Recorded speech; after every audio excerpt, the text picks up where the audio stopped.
Major funding for NJ Spotlight News is provided in part by NJM Insurance Group, serving the insurance needs of residents and businesses for more than 100 years.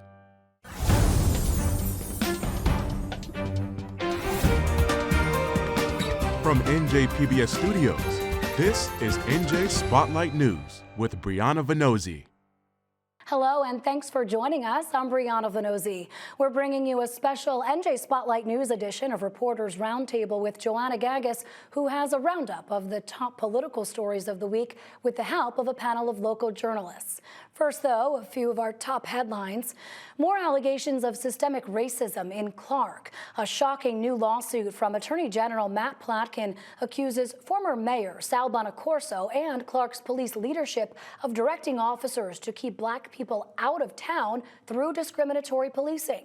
Now, the civil rights complaint filed in state superior court alleges officers were instructed to target black and Hispanic drivers using traffic stops and searches as a tool to harass and intimidate them. Prosecutors say officers were told to focus enforcement near the Garden State Parkway and neighboring towns with larger minority populations by relying on minor equipment violations and by falsely claiming smelling marijuana to justify searching their vehicles.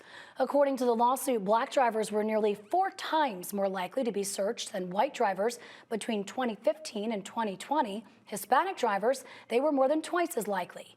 The former mayor, though, denies the allegations, while Clark's current mayor, Angel Albanese, calls the lawsuit politically motivated and notes the department has undergone reforms during years of county oversight due to similar allegations. The lawsuit is calling for monitoring and court orders to prevent future discrimination.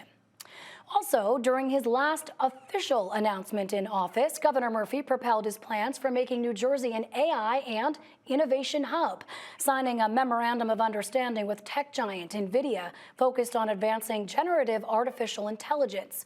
The agreement unites the state's public sector with flagship universities like Rutgers and NJIT and NVIDIA to shape the future of AI. It's one of Murphy's administration's highest priorities has been reviving the state's reputation as the global home here of innovation. Now, this initiative follows other recent efforts in the state, like establishing a permanent New Jersey Innovation Authority to oversee digital and AI projects. And it dedicates $25 million through the Economic Development Authority to build supercomputers at those universities. Governor Murphy argues it'll give students, researchers, and entrepreneurs state-of-the-art resources to explore AI. That's something incoming Governor Mikey Sherrill supports and plans to continue through her administration. It will create a statewide framework for bringing together our government, research universities, our community colleges, the New Jersey AI Hub, and of course, NVIDIA. And together we're going to advance AI education, workforce development, research, and innovation at scale, so we can prepare New Jersey students, innovators, and workers to shape the future of AI and not get run over by it.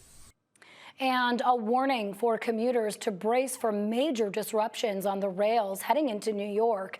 Starting February 15th, New Jersey Transit and Amtrak will slash train service by more than 50% for 4 weeks.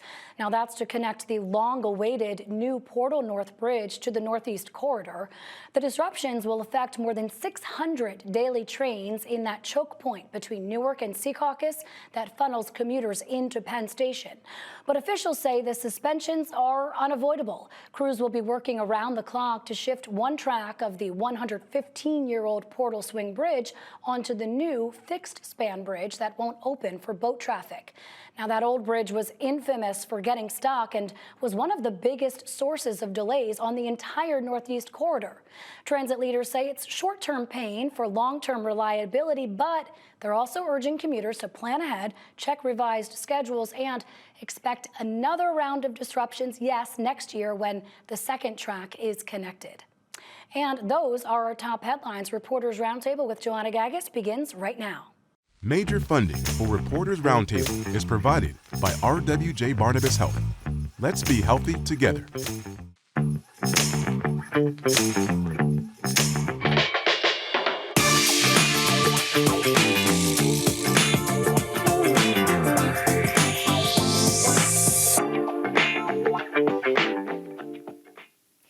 we are T-minus 4 days until we have a new governor. Hi, everyone. I'm Joanna Gagis, and this is Reporters Roundtable, the show where we round up a panel of journalists to talk all about the latest week of New Jersey news.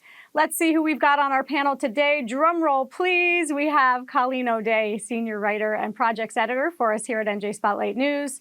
Jelani Gibson, State House reporter for NJ Advance Media, and Charlie Style, political columnist with The Record and the USA Today Network. So, 4 days until Governor-elect Mikey Sherrill takes the reins. That leaves 96 hours for Governor Murphy to get done all that he hopes to before the clock runs out. Let's start with the big one. The legislature passed a package of bills that would grant immigrant protections from federal action. One of them is essentially the Immigrant Trust Directive. Charlie, I'm going to start with you. Has Governor Murphy indicated any more clearly in this last 24 hours whether or not he's going to sign these bills? Not that I've seen, but maybe you could ask the other. I have not seen that, and that's kind of typical for Murphy, who's I think he's been a little selective on this policy in general, but for the most part, he doesn't tip his hat on a bill publicly until it's on his desk and he's going to make a decision. So.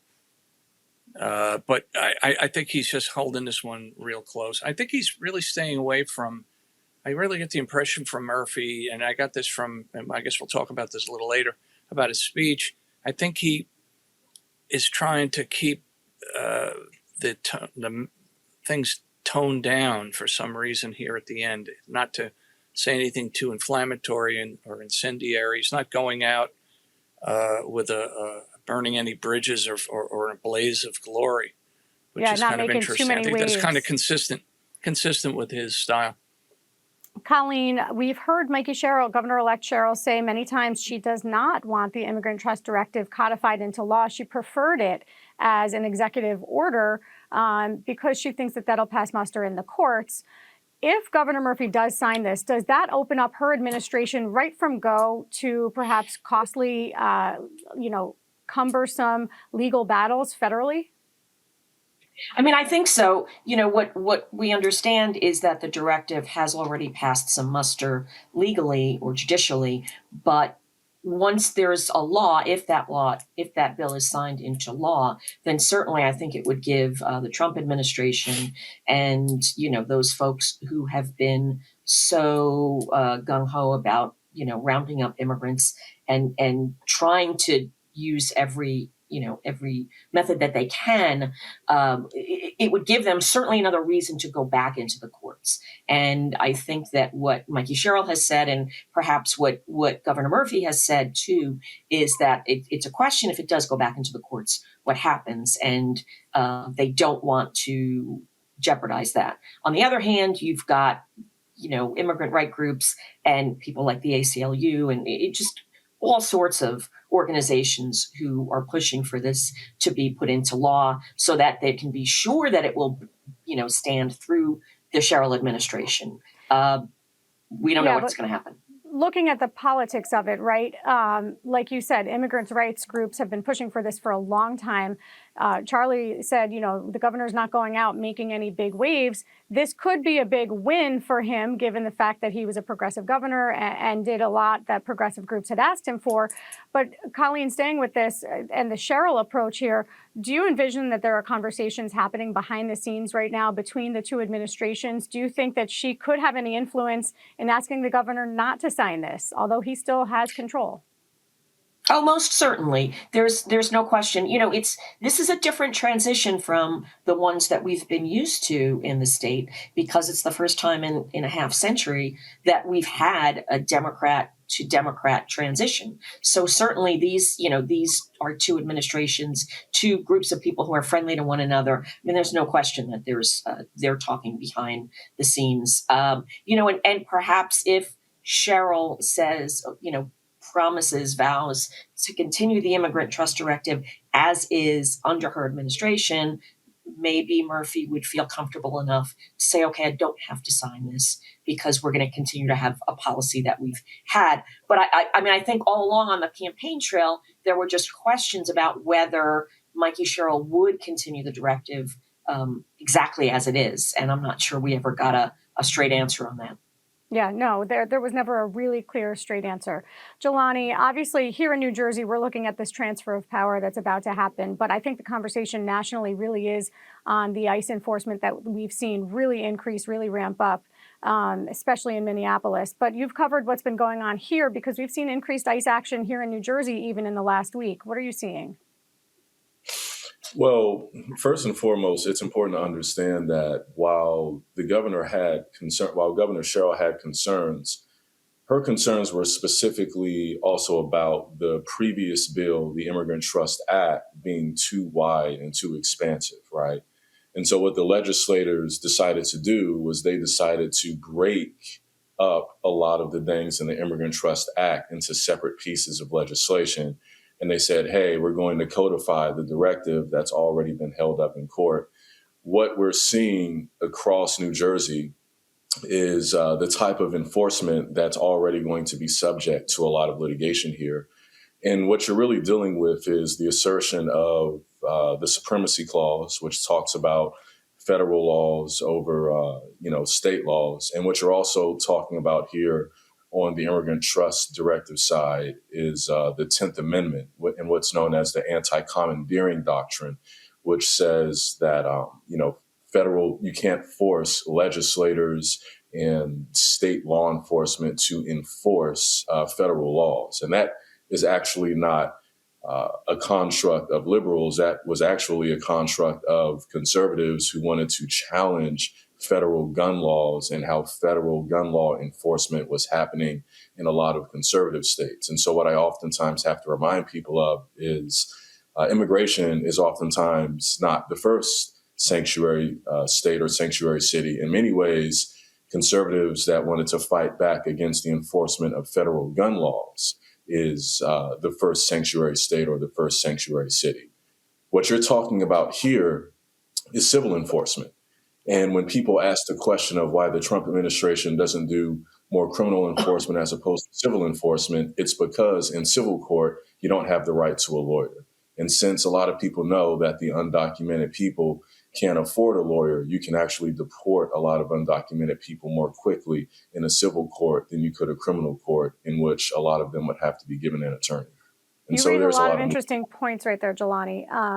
But a lot there from the way that the lawmakers kind of adjusted the bill to the way that the federal government has oversight, and of course this kind of duality of who has control and in these enforcement actions. But we did see ICE in several of New Jersey cities, even up until yesterday, and by all accounts we could expect more today and through next week. How are communities responding? You've seen a lot of protests, and you've seen many protest scenes that are similar to what you're seeing across the country and to what you're seeing in Minneapolis. And so when you look at these protests, it's not just simply about the protests, it's also about the response to the protests. But even when you look at the reporting in national media, there has been private GOP polling that has shown that support for the Trump administration's immigration approach is also falling. And so there's going to have to be a navigation around something that is causing a lot more protests, especially as people head into the midterms. All right. Charlie, what do you have to add in terms of what you're seeing out there in terms of ICE enforcement? Well, we're seeing it even in small suburban towns like Princeton. There was a roundup here yesterday, that's Thursday, and it really just is an indication of the immense pressure that is on ICE and Border Patrol to round up as many immigrants as they can to meet their quotas. And it's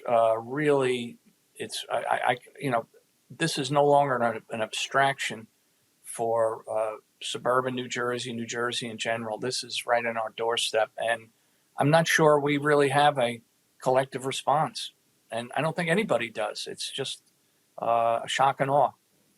Yeah, it sure is. We're going to switch gears, though. Colleen, I want to ask you, we saw here in New Jersey, Democrats are now in a supermajority in Trenton. Talk to us about the numbers. How many seats did they pick up? How many new Democrats came into the legislature this week? So it was only the assembly that was up for election last year. other than one Senate seat that was unexpired. The Democrats picked up 12 new members. They picked up 5 seats. They have 12 new members. All of the new members in the legislature are Democrats.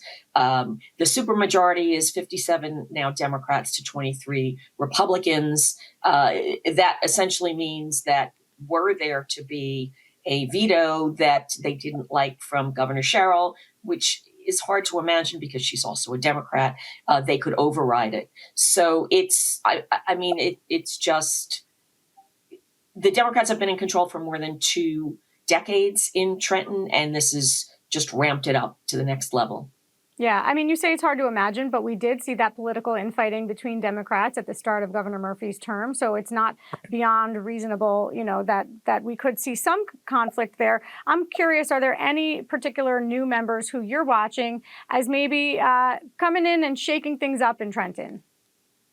Yeah, so we had 4 who were not endorsed by their county party for the primary. So those are pretty much the ones that I think to watch. It's Katie Brennan, Ravi Bala. Those are in Hudson County. In Passaic County, you've got Kenyatta Stewart. And in Union County, you've got Ed Rodriguez. So, I mean, I think if anybody's going to shake things up, it's probably going to be those 4, although who knows, there can be alliances made. Things could certainly shift. And those 4 could also just fall in line and vote the way that they're asked to vote. But certainly with 57 Democrats, there are an awful lot of people that could be allowed by the leadership to not vote on a certain bill if they didn't feel comfortable with it. Yeah, for sure. And obviously, as we've said already, switching from one Democratic administration to another, Republicans are probably feeling pretty lost in the sauce here. I did have a chance earlier this week to sit down to talk with on the Assembly floor, Senate Minority Whip Mike Testa after the State of the State. I asked him how he thought he might be able to, or where they might be able to find common ground with the Sherrill administration. Here's what he had to say. Governor Murphy addressed the issue of a surplus. We don't have a surplus. We actually have a $4 billion structural deficit right now. We need to do everything we possibly can to make sure that we eradicate that $4 billion structural deficit. I think that we also need to work on some common ground with the corporate business tax. At the highest level, it's 11.5%. That is simply unacceptable. And this isn't a Republican thing or a Democrat thing. You can look at Governor Shapiro of the state of Pennsylvania. They are working very hard over multiple years to reduce their corporate business tax to 5%. So less than half of what is now costing New Jersey businesses simply to do business in the state of New Jersey. Charlie, let me throw this to you. Do you think, Republicans are calling for more affordability. It's what Sherrill ran and won on. Do you think that there's any kind of common language here between Republicans and Democrats at the start of this term?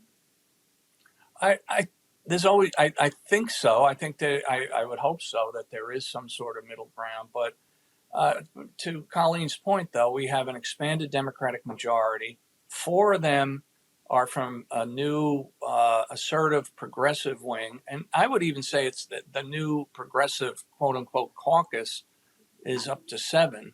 If you look at 3 or others who came in with sort of an arm's length distance to their local county parties, I